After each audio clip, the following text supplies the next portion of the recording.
אדם שמתפלל ומכוון בפירוש המילות בתפילה, יכול להגיע לרוח הקודש בגילוי אליהו. כך אומר הרב הקדוש רבי שלום מבלז, זכותו תגן עלינו אמן, באבקת רוחלים. מה הסיבה שיש עניים, מתים בנים וחוסר הצלחה?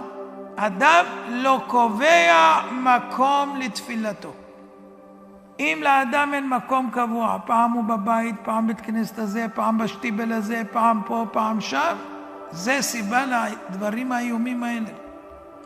אבל אם אדם יש לו מקום קבוע בבית הכנסת, שעה מסוימת שהוא תמיד בא, נגיד הנץ החמה, תמיד מגיע, יש לו מקום קבוע וכו', אדם הזה לא יקרה לו מן הדברים האלה.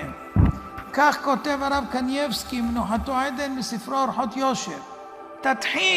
תתחיל לעבוד השם עם מה שאתה יכול, ותמשיך, ותתמיד, ותפס, ובסוף תגיע לכל.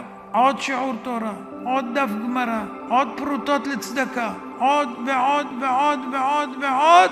אתה מטפס בלי לשים לב, וקובץ על יד ירבה, ויכולה להגיע שעה שתגיע ההכרה שאתה מסוגל לפרוץ את הדרך קדימה.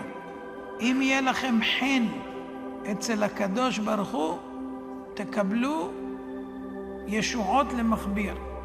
שלמה המלך החכם מכל אדם אמר, מוכיח אדם אחריי חן ימצא.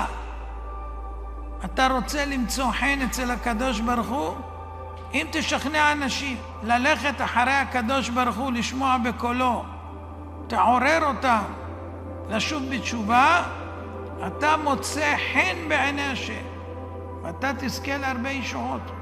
אתה משתמש עם ברוך השם, ואתה לא משתמש כמו שאנחנו נזהרים לא להגיד את שם השם. ואני רוצה הבהרה לזה, לדעת מתי כן ומתי לא. חשבתי שיהיה לך אולי איזושהי בשורה של תקווה, אבל אתה אומר שאנחנו הולכים... יש לי תקווה שהמשיח יבוא ואנחנו קרובים. אתה יודע מה? אני אגלה לך סוד.